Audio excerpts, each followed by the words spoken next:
Long ago, when the world was young, the earth and all living creatures were shrouded in the darkness of an eternal night, for neither the sun nor the moon shone in the sky. It was said that a great chief who lived at the headwaters of the Nass River was keeping all this light for himself, but no one was certain, for the light was so carefully hidden that no one had ever actually seen it. The chief knew that his people were suffering, but he was a selfish man and did not care. Raven was sad for his people, for he knew that without the sun the earth would not bring forth the food the Hera needed to survive, and without the moon his people could not see to catch fish at night. Raven decided to rescue the light. He knew that the way from the Queen Charlotte Islands to the source of the Nass River was very long, so he collected a group of pebbles. As he flew, whenever he became tired, he dropped the pebble into the sea. It immediately formed an island where Raven could alight on solid land and rest for a while. When Raven arrived at the chief's village, he said to himself, "I must find a way to live in the chief's house and capture the light." Raven thought and thought. Finally, he exclaimed, "I know just the way. I will change myself into something very small and wait in the stream to be caught."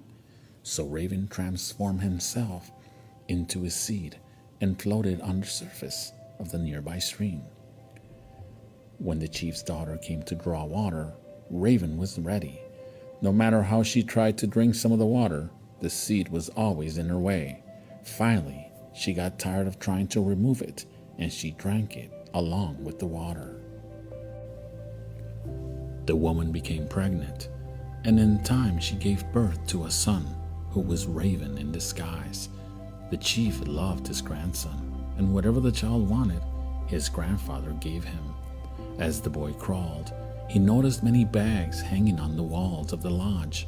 One by one, he pointed to them, and one by one, his grandfather gave them to him. Finally, his grandfather gave him the bag that was filled with stars. The child rolled the bag around on the floor of the lodge, then suddenly let go of it. The bag immediately drifted to the ceiling, drifted through the smoke hole, and flew up into the heavens. There it burst open, spilling the stars into the sky. As the days passed, the boy still wanted to play with toys. He pointed to this bag and that box stored here and there in grandfather's lodge. His grandfather gave him whatever he chose. Finally, the child cried, "May, May!" His grandfather took down a bag containing the moon and gave it to his grandson as a toy. The boy chuckled with delight as he rolled it around and around the floor of the lodge. Suddenly, he let go of that bag just as he had let go of the bag of stars.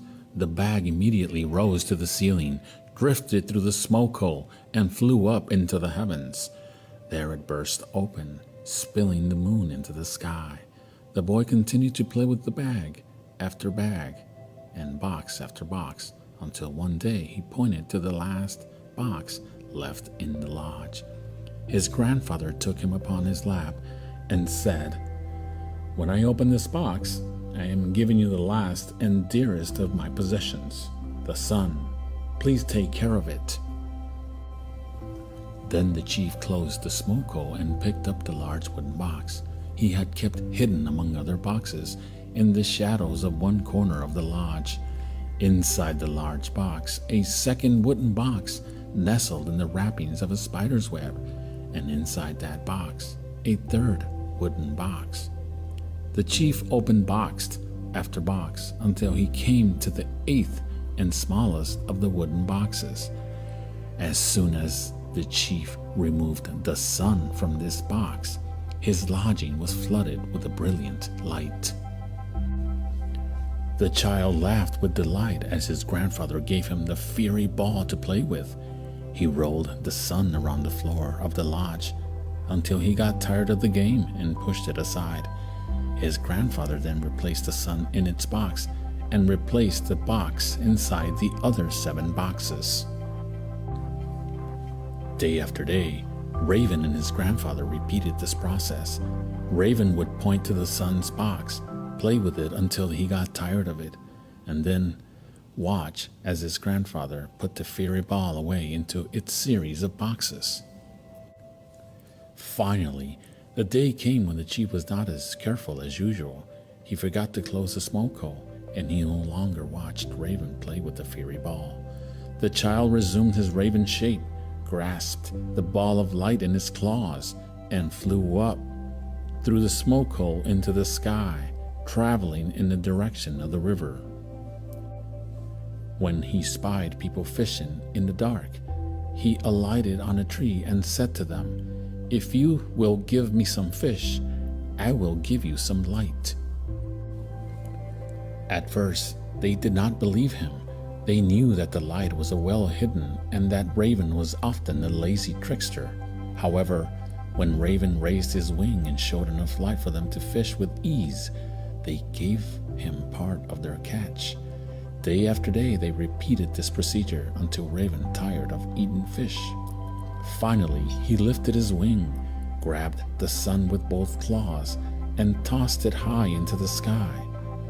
"Now my people will have light both day and night," he exclaimed. And from that day until this, the sun, moon, and stars have remained in the sky.